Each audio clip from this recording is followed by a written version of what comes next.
We all know that feeling when we're reading a book and we just realize that this book is not cutting it. The book sucks. You're not enjoying it whatsoever.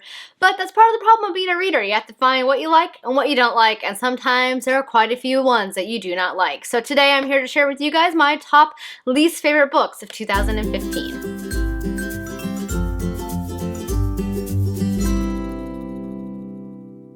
Hello everyone, it is Samantha. I hope you guys are having a fabulous day.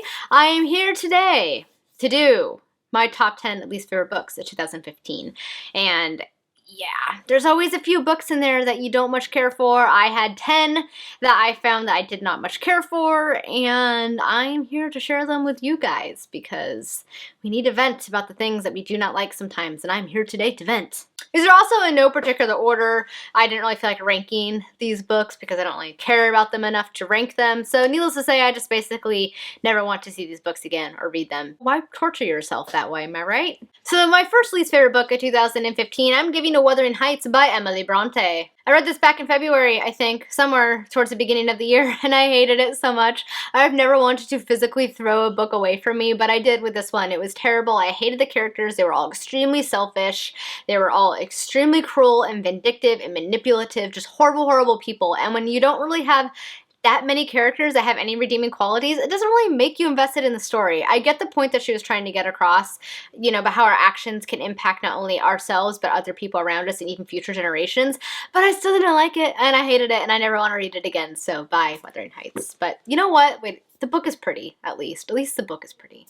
The next book that I did not much care for was The Five Children in It by E. Nesbit. I've never read anything by E. Nesbit before. I read this one because I heard it was quite good. Did not like it at all. I found all the characters annoying. I found it to be annoying. The kids got on my nerves.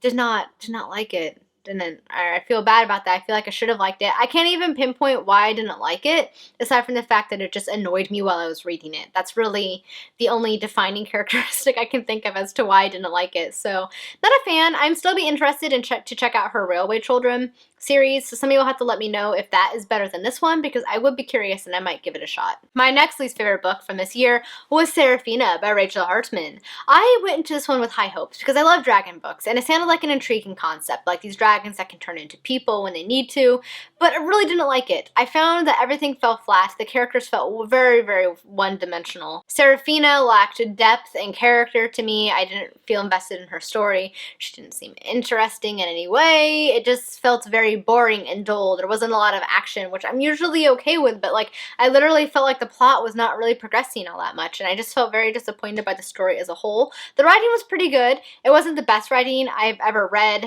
It wasn't like simple, it just wasn't very engaging, I think I would say. So I was not the biggest fan of this one, and I probably will not continue on with the series, particularly since I've heard Shadow Scale is just as bad, if not worse, than Serafina. So yeah, I probably won't be continuing on with the series, which is very disappointing because I do like dragon books. Next, I'm giving it to a graphic novel, and that graphic novel is Deadly Class. I read this one over the summer, and I just really wasn't into it. I didn't much care for the art style, I didn't much care for the characters, I didn't much care for the storyline, and I think I didn't even read the last 10 pages. That was how much I did not much care for this graphic novel. It just, I don't know, lacked depth, I think, for me, and it just felt like a bunch of people learning to kick ass and just be stupid and do stupid things and do mean things, and I just was not the biggest fan. Next, I am going to talk about The Black Prison by Brent Weeks. I really, really, really like his Night Angel trilogy, like a lot. I thought that was excellent. So I was going into the series with high hopes, and I hated The Black Prison. I thought it was so boring. It could have been like 300 pages shorter. There was a lot of unnecessary detail in this story. I did not like the main character. I recognized that he was trying to create a character that was a little bit more realistic, somebody that didn't have the best confidence and lacked, like, courage, kind of, but the main character was just annoying, and he was like this annoying hormonal teenager that was like noticing all the girls, and then you have like the main guy who's kind of like the villain, and you don't really know what's going on there, and it was just was not the biggest fan. It was like a slog to get through. It was really hard to get through this book. I did not feel invested in any of the characters or care about any of them in any way. Like, they just wanted them to go away. Kind of like Wuthering Heights, where they were all annoying me, but they weren't all bad people necessarily. I just did not like it, and it had just way way too much description, like way too much. As you guys know, I love Arthurian retellings. I love King Arthur stories and just the things that have to do with King Arthur and Merlin. So I was really looking forward to Camelot Burning, which was supposed to be a steampunk Arthurian retelling. Did not like it at all. It was too cheesy romance heavy. It would be like if Hallmark tried to make a steampunk movie about King Arthur. That was what it reminded me of. So like that cheesiness to it that I really didn't like, and it lacked some action and it lacked depth, and the writing wasn't very good. So I was not the biggest fan of this one. I mean, the characters themselves were pretty good. Like, I liked the main character. She was kind of a strong-willed female character, like wanted to do her own thing. She wanted to be an inventor, and that was like great. But the rest of it just like, no, it was really hard to get through this one. It was pretty dull, so very disappointing read for me. Number 7, I'm giving it to Armada by Ernest Cline. I loved Ready Player One, and I was really looking forward to Armada, but I did not like it at all. I felt like he thought, oh look, everybody loves the video games and 80s references, I'm going to use that again, and then he like vomited them out onto the page. So like it felt way too pop culture referenced heavy in this book. Like, I felt like he was trying to force it too much. And I also felt like the story didn't progress in a very fluid manner. I felt like it just kind of jumped around too much. Suddenly they're on Earth and they're in space and they're back on Earth again, and it just felt like it lacked description and depth because he was so focused on providing these pop culture references that he thought people would like. So I was not the biggest fan of it at all. It was very boring for me. I thought it was pretty dull. I did not like it as much as Ready Player One. I'm still intrigued to read anything else he has to produce because I believe he's writing a Ready Player One sequel.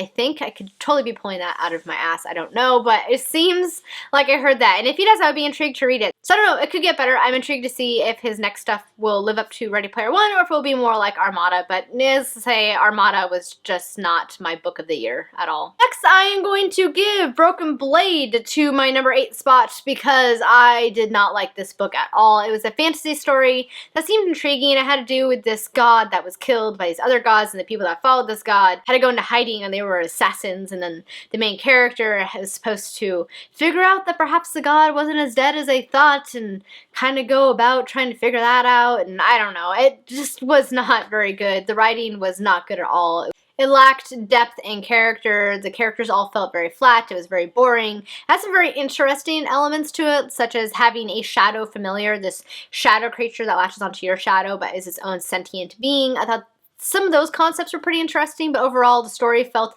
very tropey, very much like a rehash of a bunch of typical fantasy stories, and I wasn't the biggest fan. The next book that I'm giving is to a series that I loved in my high school years, and I was trying to reread again this year, but I forgot how annoying book 2 was, and that is The Lost Years of Merlin, The 7 Songs of Merlin. Merlin, in the first few books, is a very annoying character. He is like a young teen, and he is really angsty and really stupid. He makes really stupid decisions, which he made a lot of in this book, and I forgot about that. I do remember the books, the later books in the series becoming a lot better, but this one, he was so annoying and he kept doing such stupid things and he was rude to people, and it was just like, stop dude, just back up, stop, calm down, think through your decisions. So I felt myself getting very annoyed with this character, probably more so than when I did back when I was 14 when I first read it.